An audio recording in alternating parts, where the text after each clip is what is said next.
about the child support enforcement methods used here in the United States. When we left off, everyone gave their opinion about how sometimes you need the safeguards. You know, you do need government intervention in some extreme circumstances, but most reasonable people can agree that it is better for you to raise your children by yourself than bringing the government involved.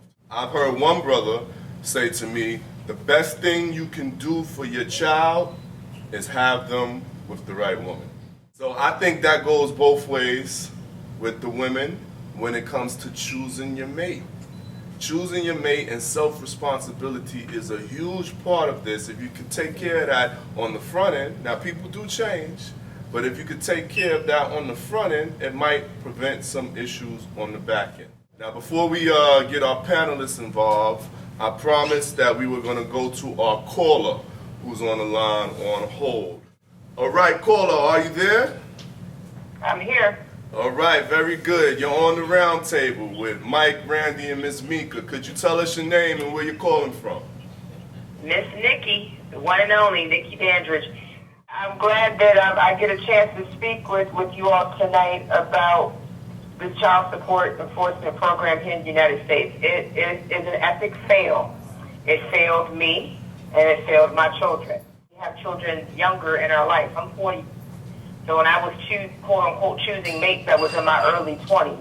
Now this woman of this age wouldn't have chosen at least one of those she chose, but that's neither here nor there in that pack right now.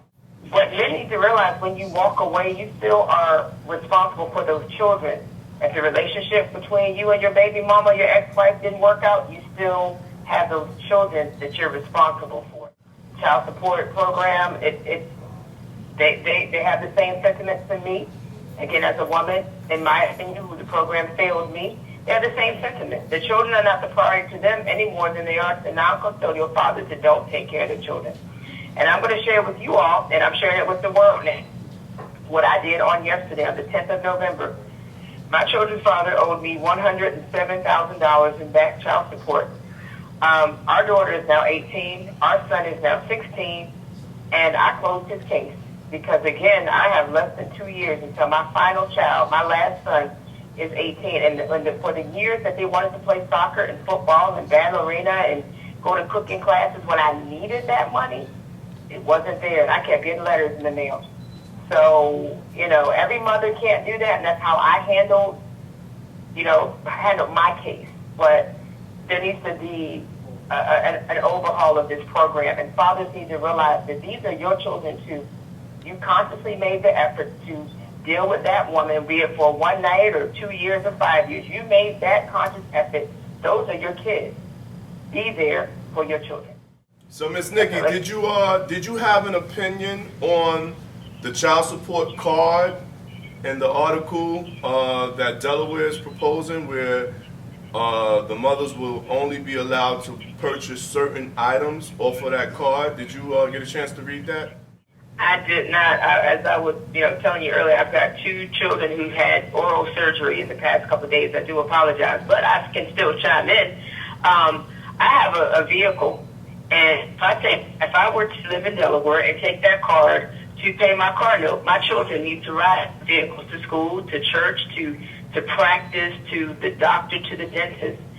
If I use that card to put gas in that vehicle, it's ride his children and my children. So this is child support. Now, child support is not a fancy bag and fancy weave and fancy nails, but child support is food, child support is gas, child support is pain medication for mama's head if she's headache from stressing and struggling to take care of those children by herself. So I do not agree with it at all. I don't. I am totally opposed to it. Before we let you go, I do have to commend you. I don't have any questions, but I have to commend you on closing that case, because a lot of women would not do that. I'll tell you what I did, Miss Meka. They offer you boxes and choices for why you close the case. One choice is that the non-custodial parent is deceased.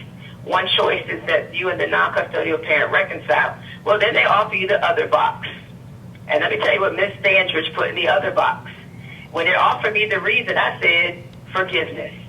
I say God has provided and God does provide. God and my daddy, who is 68 years old, helping his 43-year-old daughter take care of his grandchildren.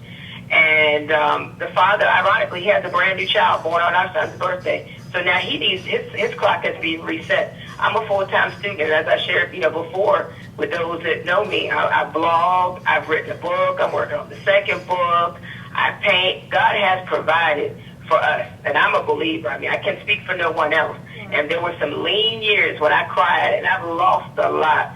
But I had to stand and forgive that man because it's not on us anymore. He can't say, well, I'm the reason he's behind bars. He's got to make better choices. And when he doesn't do now for the remaining time that our children are younger, they have to go to him. Because mama walks across the stage in 6 months, and my grades are A's and B's, and I will clean houses and hustle, and I mean hustle as far as cleaning houses, to do for my children. And Michael can tell y'all that.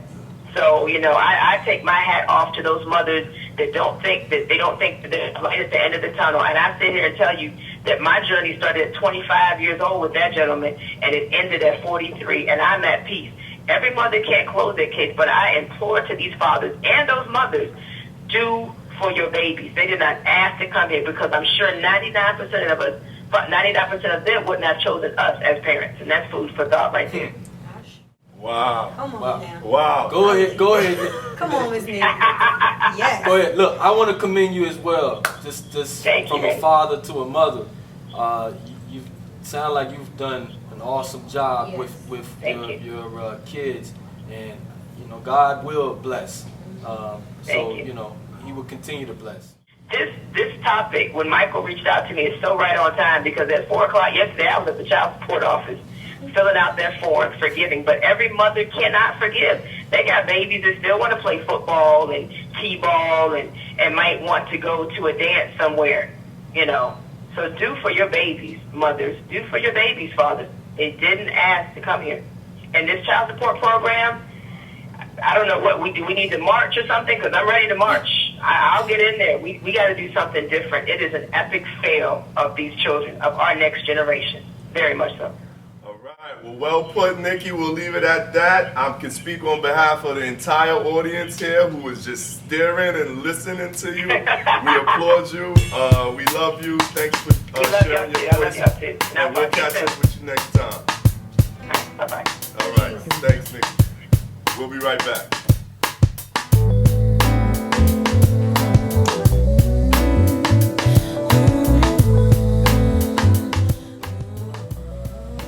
So she checked other and put forgiveness. Yeah, like that